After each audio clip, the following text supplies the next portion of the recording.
My dear spectators, what time is it? It is time for Halloween. It's a Halloween special. So today, as seen by the title, I'm going to read to you What's in the Woods? A creepypasta. Here we go.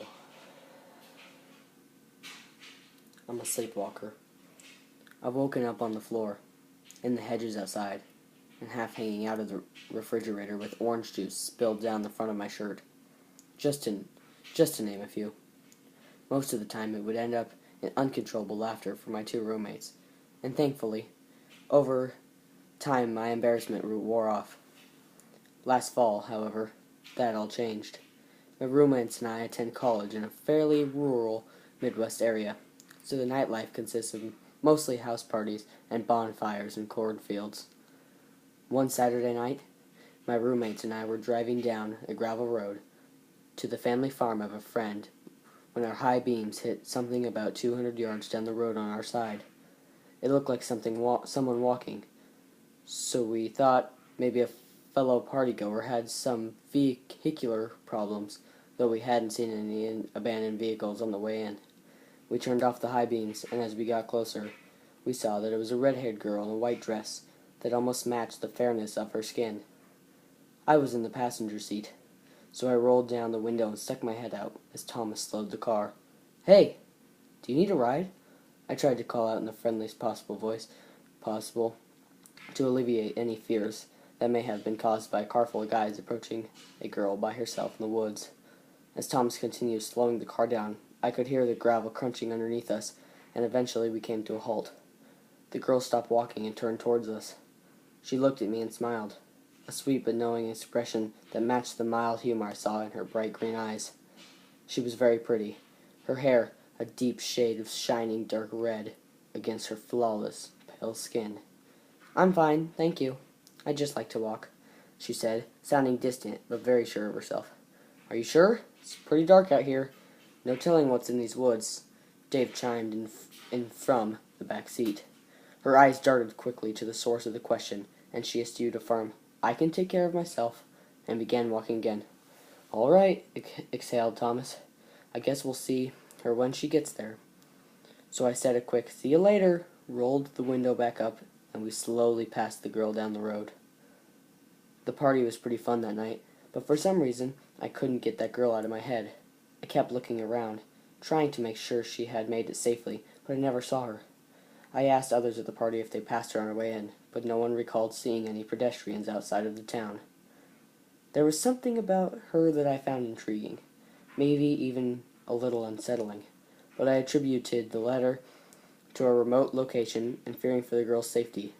Dave suggested that maybe she lived around there and was just going for a stroll, but the only residence within 15 miles of that place was another farm that had been abandoned for over 50 years, so I wasn't convinced. Eventually, the party died down and we got ready to leave. I hadn't been in much of a drinking mood, so I was sober to drive the three of us home.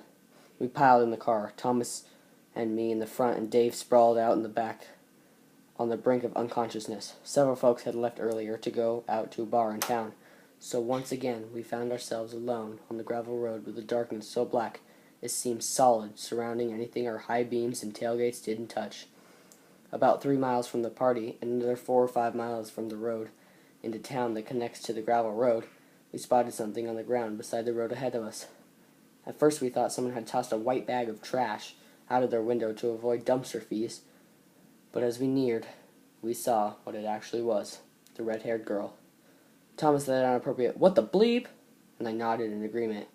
She seemed to be sitting with her knees pulled to her chest and her head tucked in to her arms, which were folded on top of her legs. My stomach immediately sank when I realized it was her. I knew we should have picked her up. She's probably been sitting here the whole time, scared and alone. I figured that was why my gout was not letting me forget about this person. She didn't raise her head or look up as we pulled up beside her, and Thomas rolled down his window. "Hey, sweetheart, you okay?" Thomas asked through his open window. No response. "Hey, can you hear me? Can we please take you somewhere safe?" Before Thomas could even finish enunciating the word safe, I heard him make a horrible guttural sound that like he was being choked on his own words, and he frantically began scrambling to get away from the window. As he began struggling, I saw the girl get past him for a split second, and she still appeared not to have budged since we first spotted her. Finally, Thomas caught his breath and screamed, "Go! Go!" And he began rolling his window up. His tone genuinely freaked me out, even though I hadn't seen or heard anything, so I took off and we didn't look back until we hit the road that would lead us into town. "What the hell just happened back there?" I asked him. I'm pretty sure Dave slept through the whole thing. "Mike, I swear to bleeping God," Thomas began, still gasping for breath. "She looked at me and her goddamn eyes were black. I could still hear her talking in my bleeping head, dude. What the bleep?" "Wait, what? What the hell are you talking about? She didn't look up this whole time. I didn't hear anything." I was starting to get uneasy, but this sounded like a crazy drunk guy rambling. "Oh my bleeping God, no, dude. She looked right at me and I could hear her saying over and over, 'I'm what's in the woods, I'm what's in the woods, I'm what's in the woods,' but her lips weren't moving at all." He was getting me pretty good at this point, I'll be honest. I felt like a ping pong ball was stuck in my throat. I couldn't believe Dave was still passed out. I had no idea what was going on. I know that the girl seemed strange, but this just seems something like out of a horror movie. Nothing like that happens to real people, right? No, not right. Not right at all. We finally made it home, but not without looking in the side and rear view mirrors more than we looked up ahead. We managed to wake Dave and get him into the house, even though Thomas's hysteria. Once we threw Dave on the bed, I went in my room to start getting ready for bed. I was scared as shit, but it was so surreal I didn't even process that it was at night. I was just happy to be home where I was safe. I talked to Thomas for a while and managed to calm him down enough to go to sleep, and I promised him we would talk about it more in the morning when we had a chance to recover from everything. The morning never came for Thomas. I laid in my bed for a while, wondering what was really going on with that girl, and if she was in fact a girl, and if Thomas had really experienced what he said he had. I honestly had no idea what to believe. I tossed and turned for a while, a little jumpier than usual. Eventually, I turned on some late-night cartoons and was able to fade into sleep. I didn't dream at all. It seemed like I was asleep for a split second before I awoke again. I awoke in complete darkness, thick like the darkness in the woods. Although it was pitch black at first, I knew I was not in my room. I thought I was on my back on a hard floor. Bleep, I thought. I've been sleepwalking again. This room had a strong smell. Not a particularly bad smell, just a strong smell of wood and insulation and mustiness, like an old unfinished room. I could tell the floor was made of wood, not concrete, so I knew I wasn't in the basement. I was in the attic. Immediately, I wondered how in the world I had managed in my sleep to push up the attic door panel in my closet ceiling and hoist myself in there. Slowly, I realized the faint, pale light from the TV in my bedroom was sneaking through the open attic door and casting a flickering blue glow over the attic, causing the thick blackness to retreat ever so slightly. That wasn't the only thing I realized. I was not alone. When the TV lent its brighter flashes to the attic, I saw her. Her? I don't even know anymore. I saw her. I saw the white dresses, pale skin, the red hair, although it looked a little different now. And I was standing in the far corner of the attic near the exposed trusses, maybe 30 feet away from me. Its face looked very different, but I couldn't see it very well. I would say that it was the scariest moment of my life, but it paled in comparison to what happened next. It was as if the second time I saw it, it was me. Its left foot slid out first, making no sound as it moved. Then it crouched down in a squat and slowly lowered its left hand to the floor and began to walk, not crawl, on all fours to me. Frozen in fear and still lying on my back, I glanced toward the open attic door. I thought for a second that I might be able to make it to the door, but I was trying to gather my courage. The TV turned off, and I was back in the dark. With a sinking feeling, I tried to be brave and tell myself that this was a dream and I was waking up from. That didn't last long. As soon as I turned my face back toward the thing approaching me, the TV flickered back on. The girl, this thing, it was staring at me, maybe 6 inches from my face. Its skin was still white as snow, but grotesque-looking. Blue veins bulged beneath its surface. Its forehead and eyes were unnaturally large and completely black, just as Thomas had said. I noticed its fiery hair looked different, and then I realized its hair wasn't red at all. It was blonde and almost completely saturated with blood. I could see the blood running down its forehead. into its black eyes and around the 2 holes where its nose should have been.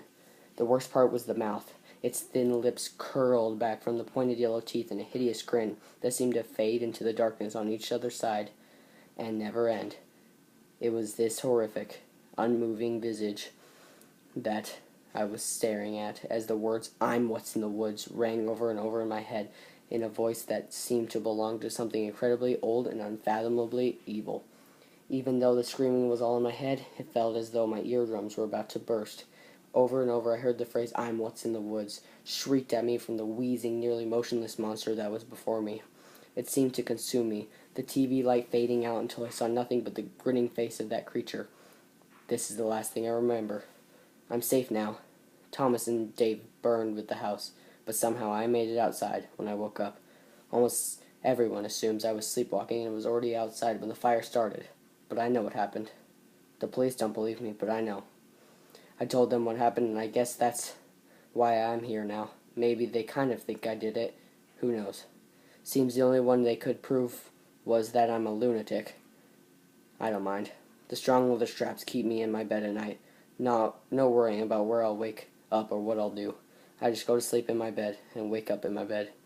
I used to sometimes see the creature in my dreams, but they're giving me something for that now. It's not so bad. I just get a little tired sometimes. I might try to get some rest now. Try to fall asleep. Guys, that was What's in the Woods. Credit to Indingo Doll? Yeah, I think that's how you say it. Yeah, that was a leap of faith, but I think it turned out pretty well. What do you guys think? Let me know in the comments below. Spectators, have a wonderful Halloween, but be safe out there. Don't let any demons murder you and your entire family. Spectators, don't let the bed bugs bite, especially tonight. Peace off.